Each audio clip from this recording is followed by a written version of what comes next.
we are tired of the exploitation of working people in this country.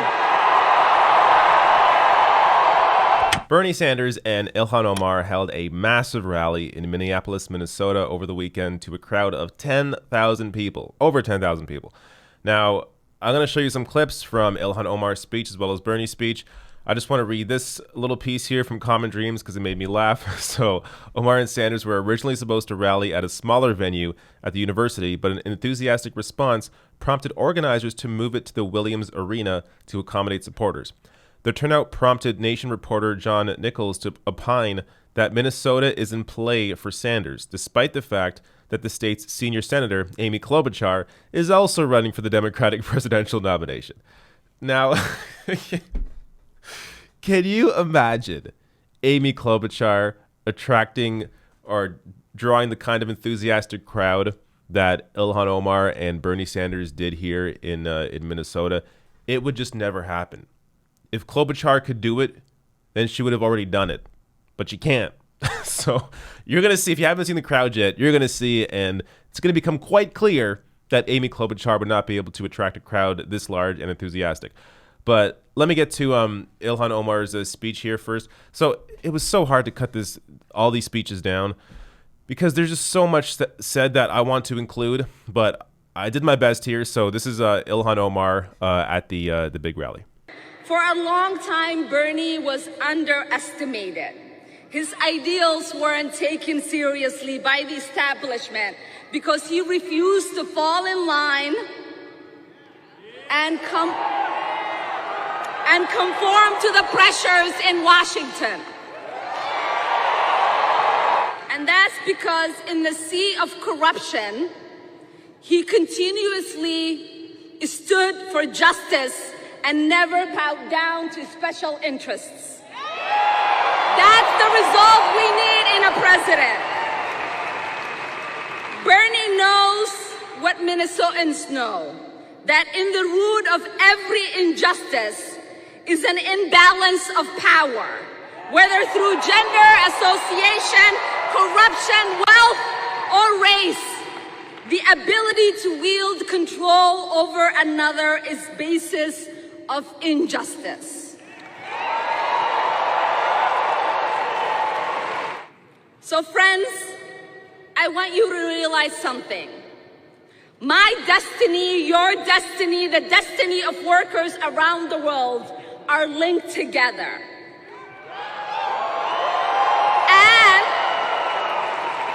And these are not radical ideas. These are values that have been enshrined in the Universal Declaration of Human Rights for decades.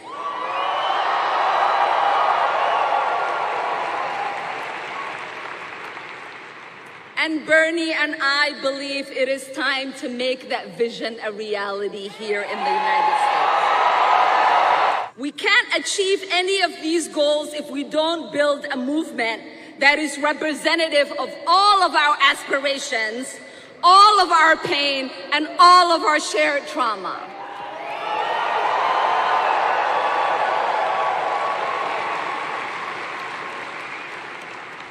That is why we must build a mass movement of the working class that transcends faith, age, gender, and background.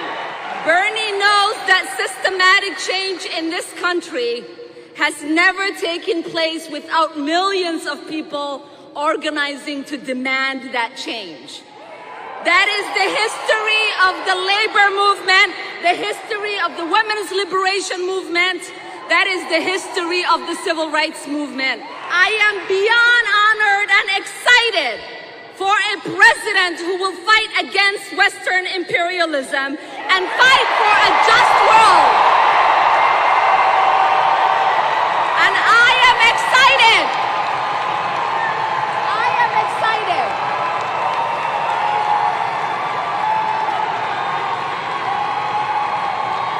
I am excited for President Bernie Sanders.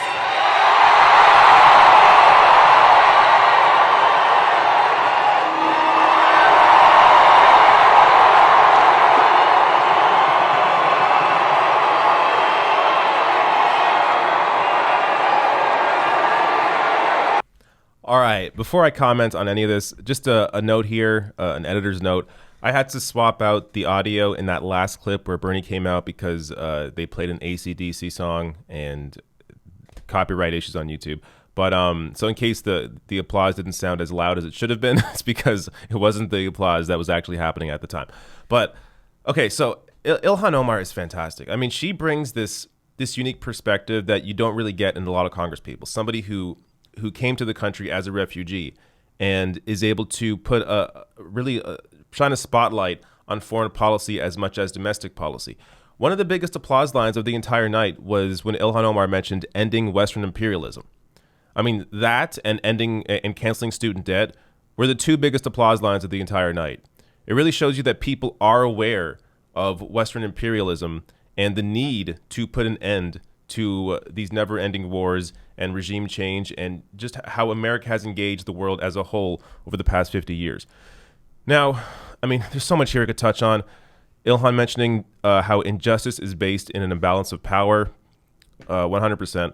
Uniting workers around the world. This is another piece of her worldview.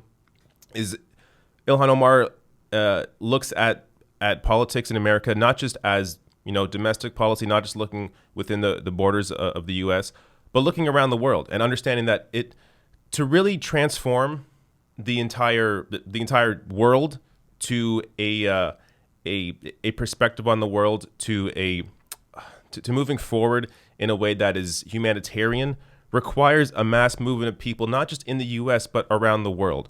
So looking at policy, looking at U.S. policy, even domestic policy, in a worldwide perspective, in a global perspective, is an extra element to the Bernie Sanders campaign that you're not seeing from other candidates in this race.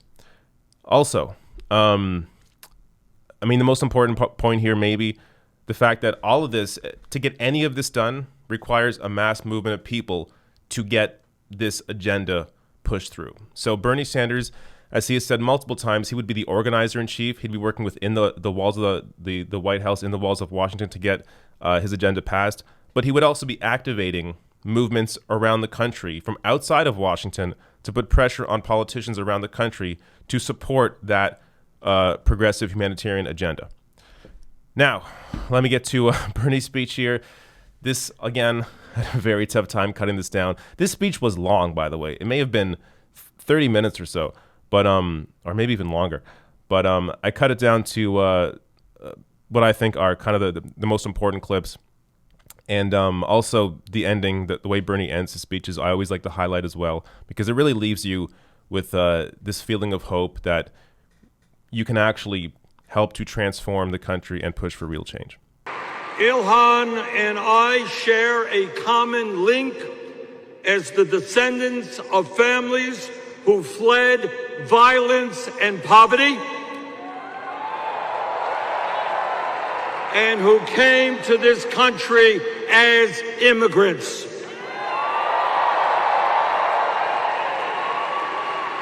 But that is not just my story or Ilhan's story.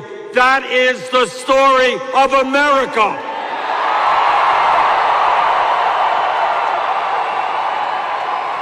The agenda that we are fighting for and the movement, the grassroots movement we are building, is a multi-generational, multiracial, working class movement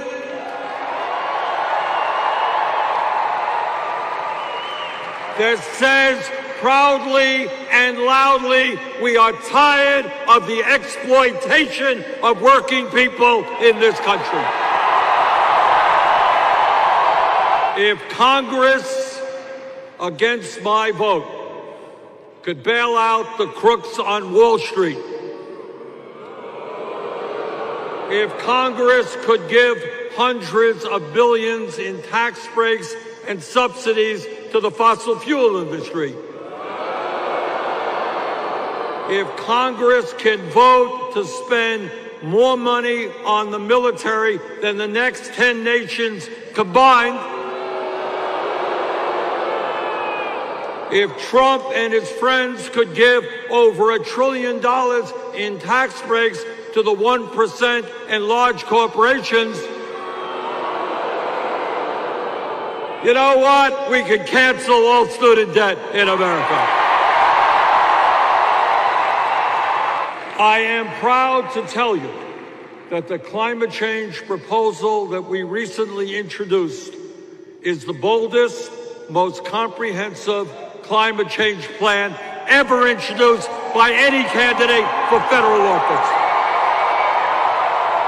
We will build up to 10 million new housing units. We will eliminate homelessness. We will fight gentrification. We will create a national rent control standard. I know the power and unlimited wealth of the 1%. Make no mistake about it. These are extraordinarily powerful people. But at the end of the day, the 1% is 1%. And we are 99%.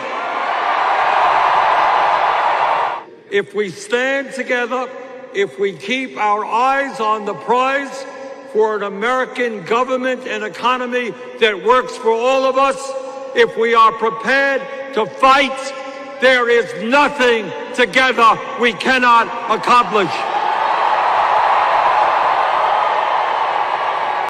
All right. It's almost impossible to summarize this speech. I cut out a lot out of Bernie's speech. He pretty much combined all of his speeches together into one. He mentioned almost every policy in his platform. He brought in pieces from other speeches. So he's mentioned the Mandela quote a bunch of times. I didn't show it here because I've shown it before. But the Mandela quote that essentially says, everything seems impossible until it's done.